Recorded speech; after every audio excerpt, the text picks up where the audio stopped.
નમસ્કાર વિદ્યાર્થી મિત્રો, સ્વાધ્યાય 1.4 ના દાખલા પહેલા અને બીજાની અંદર આપણે આગળ વધીએ.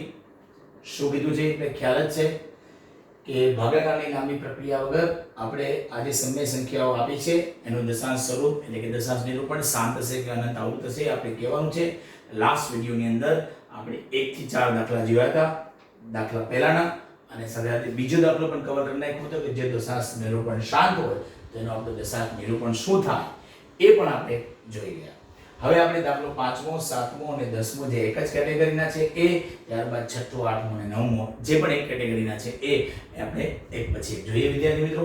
તો સૌપ્રથમ તમારું પહેલું કામ એવું જોઈએ કે અંશ અને છેદની અંદર ઉડતું હોય ઉડાડ દેવાનું, એટલે કે બેનો ગુસા એક જ હોવો જોઈએ વિદ્યાર્થી મિત્રો. તો જુઓ પહેલા 29 છે ને 343 છે, એટલે 29 છે અવિભાજ્ય છે, 29 વડે 343 ને ભગાતા નથી, એટલે ઓબ્વિયસલી અંશ અને છેદમાંથી કંઈ ઉડતું નથી, એટલે બેનો ગુસા એક જ છે. ઓકે, તો હવે આપણે એ ખબર છે કે 29 છે ને અને આ 343 લગભગ 7 નો ઘન છે વિદ્યાર્થી મિત્રો, બરાબર છે. માં આ જે q આવ્યું એ q શું છે તો 7 નો ઘન, જે 2n * 5n સ્વરૂપમાં નથી. જ્યાં m અને n શું છે તો કે m અને n અનઋણ પૂર્ણાંક છે, એટલે કે પૂર્ણ સંખ્યાઓ છે. આ સ્વરૂપમાં નથી, એટલે આનું દશાંશ નિરૂપણ શાંત નથી. તો કેવું આવશે? અનંત આવૃત.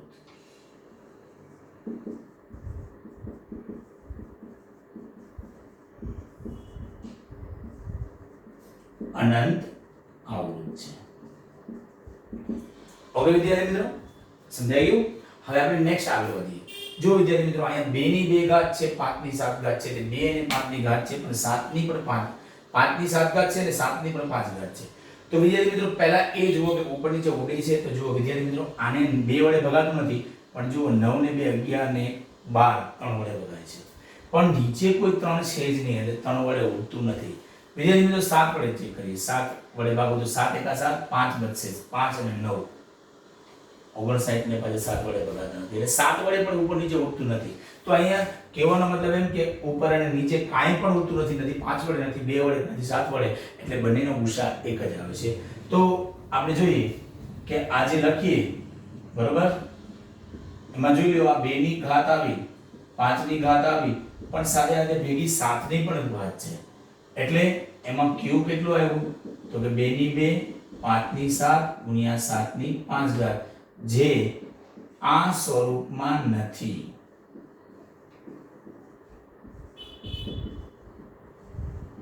જ્યાં m અને n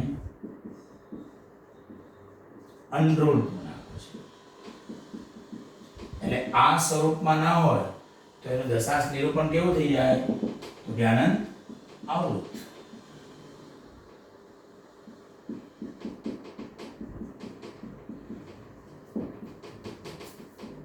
દશાંશ નિરૂપણ અનંત આવૃત છે.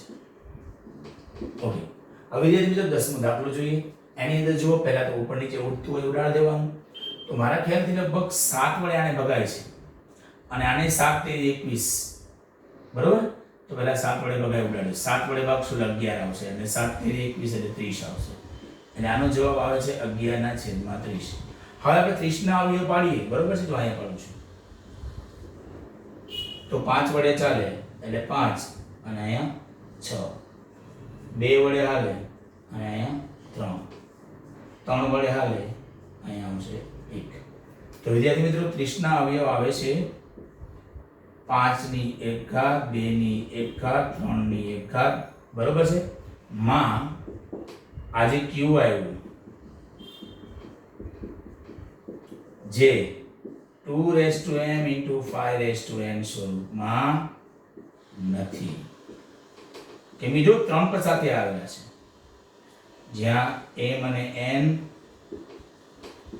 અનઋણ પૂર્ણાંકો છે. એટલે વિદ્યાર્થી મિત્રો આનું પણ દશાંશ નિરૂપણ કેવું આવશે તો કે અનંત આવૃત. તેથી 77/210 નું દશાંશ નિરૂપણ અનંત આવું છે. ઓકે વિદ્યાર્થી મિત્રો, હવે આપણે દાખલો સ્વાધ્યાય 1.4 ની અંદર દાખલા પહેલાની અંદર 6ઠ્ઠો 8મો અને 9મો જોઈએ. ઓકે, તો એનો આપેલો છે 23/2 ની 3 ઘાત ગુણ્યા 5 ની 2 ઘાત. હવે વિદ્યાર્થી મિત્રો ખાસ જોવાનું કે આપણે ઉપર નીચે ઉડે કે નહીં. 23 છે એ પોતે અવિભાજ્ય છે એટલે એના કોઈ બીજા અવયવ નથી 23 અને 1 સિવાય.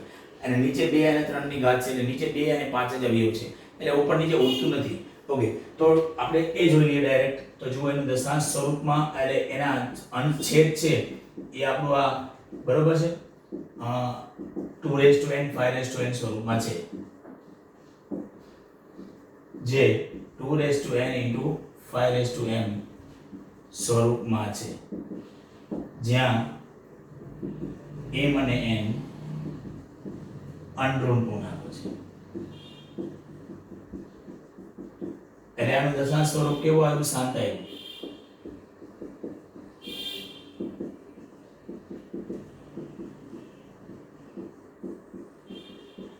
હવે શાંત આવે તો આપણે એનું દશાંશ નિરૂપણ લખવું પડે, જે આપણે દાખલા નંબર 2 પ્રમાણે. ઓકે, જુઓ બરોબર. તો આપણે પહેલા એ સંખ્યા લખીએ 23/2 ની 3 ઘાત ગુણ્યા 5 ની 2 ઘાત. હવે વિદ્યાર્થી મિત્રો આપણે એમાં શું કરીએ છીએ? તો કે 2 ની ઘાત સમાન કરીએ, 2 ની અને 5 બંનેની. તો અહીં જુઓ 2 ની કેટલી ઘાત છે? તો કે 3 ઘાત. 5 ની કેટલી ઘાત છે? 2 ઘાત. તો 2 ની સમાન કરવી હોય તો 5 ની 2 ઘાત છે, 5 ની 3 ઘાત થઈ શકે. તો એના માટે 5 ની 1 ઘાત વડે આપણે ઉપર નીચે ગુણશું. તો જુઓ વિદ્યાર્થી મિત્રો, 23 × 5 = 115 અને નીચે આ થશે 2 ની 3 ઘાત અને 5 ની આધાર સરખો છે એટલે ગુણાકારમાં ઘાતાંકનો સરવાળો. અને શું થશે? તો કે 2 ની 3 અને 5 ની પણ 3. તો આ 115 એમને. હવે જુઓ ઘાત 2 ની સમાન આવી ગઈ એટલે 2 કૌંસમાં મૂકી દઈશું આપણે. બરોબર? a * m * b * m એટલે કૌંસમાં a * b * m. તો હવે આ 115 અને આ થશે 10 ની 3 ઘાત એટલે 115 અને 10 ની 3 ઘાત એટલે 1000. કેટલા પોઈન્ટ કપાશે? 3 પોઈન્ટ. એટલે 0.115. અને આનું દશાંશ સ્વરૂપ આવી ગયું. બરોબર છે? 23/2 ની 3 ઘાત 5 ની ઘાત. આનું દશાંશ નિરૂપણ આવી ગયું 0.115. હવે એના પછીનો દાખલો 8મો જોઈએ. તો જો વિદ્યાર્થી મિત્રો પહેલા ઉપર નીચે ઉડે છે તો એ ઉડતા હોય તો ઉડાડી દેવાના. બરોબર છે? હાથામાં વડે ઉડે. 3 દુ 6, 3 પંચા 15 એટલે 2/5 એની 1 ઘાત. એટલે કાંઈ પણ ના હોય તો બાજુમાં એને આપણે 2 ની 0 ઘાત લખી શકીએ છીએ. 5 ની 1 ઘાત છે તો 2 ની 0 ઘાત લખી શકીએ. સમજાયું તમને કે 5 ની 1 ઘાત સાથે ગુણાકારમાં 1 હોય ને 1 એટલે કોઈ પણ ની 0 ઘાત માં q બરાબર 5n 2 છે, જે 2n * 5m સ્વરૂપમાં છે. જુઓ બરોબર છે? 2 ની અને 5 ની ઘાતમાં, જ્યાં m અને n શું છે? તો કે અનઋણ પૂર્ણાંકો છે. ઓકે, એટલે આનું દશાંશ સ્વરૂપ કેવું થઈ ગયું? તેથી 6/15 નું દશાંશ નિરૂપણ લખો કે સ્વરૂપ લખો, બે એક જ કહેવાય, શાંત છે. હવે આપણે એનું દશાંશ નિરૂપણ પણ લખી નાખીએ. કારણ કે શાંત હોય તો દાખલા બીજા પ્રમાણે આપણે લખવું પડશે. તો જુઓ વિદ્યાર્થી મિત્રો શું આપેલું છે? તો કે 6/15 એટલે કે 2/5 ની 1 ઘાત ગુણ્યા 2 ની 0 ઘાત. તો આપણે શું કરશું? 5 ની 1 ઘાત છે, 2 ની 0 ઘાત છે, તો આપણે 2 ની ઘાત સમાન કરવી છે. તો 2 ની 0 ઘાત છે તો 2 ની 1 ઘાત વડે ગુણશું એટલે 2 ની પણ 1 ઘાત અને 5 ની પણ 1 ઘાત થઈ જાય. તો 2 દુ 4 અને આ 5 ની 1 ઘાત અને આધાર સરખો છે તો ગુણાકારમાં ઘાતાંકનો સરવાળો એટલે 0 + 1 એટલે 1. તો આ 4 અને આ ઘાત 2 ની સમાન આવે એટલે કૌંસમાં બેને લઈ શકો છો. તો 4/10 ની 1 ઘાત એટલે 4/10 એટલે 0.4. એટલે આનું દશાંશ નિરૂપણ આવી ગયું 0.4. બરોબર? છેલ્લે લખી નાખવાનું કે 6/15 નું દશાંશ નિરૂપણ 0.4 છે. હવે જે મિત્રો અહીંયા કેટલા ઉડે છે પેલા એ જોઈએ. તો કે એકમ નંબર 5 અને 0 હોય એટલે ઉપર નીચે 5 વડે ઉડતા હોય તો 5 × 35, 5 દામ 50. તો હવે 7/10 આવ્યા. તો હવે 7 10 ના અવયવ આવશે 2 ની 1 ઘાત અને 5 ની 1 ઘાત. એમાં આ આખું q છે, જે 2n ઇન્ટુ 5n સ્વરૂપમાં છે, બરોબર? ખ્યાલ આવ્યો? જ્યાં m અને n અનઋણ પૂર્ણાંક છે. ઓકે, હવે બીજી વાત જો, એટલે એનું દશાંશ સ્વરૂપ શું થઈ ગયું? કે 7 દશાંશ.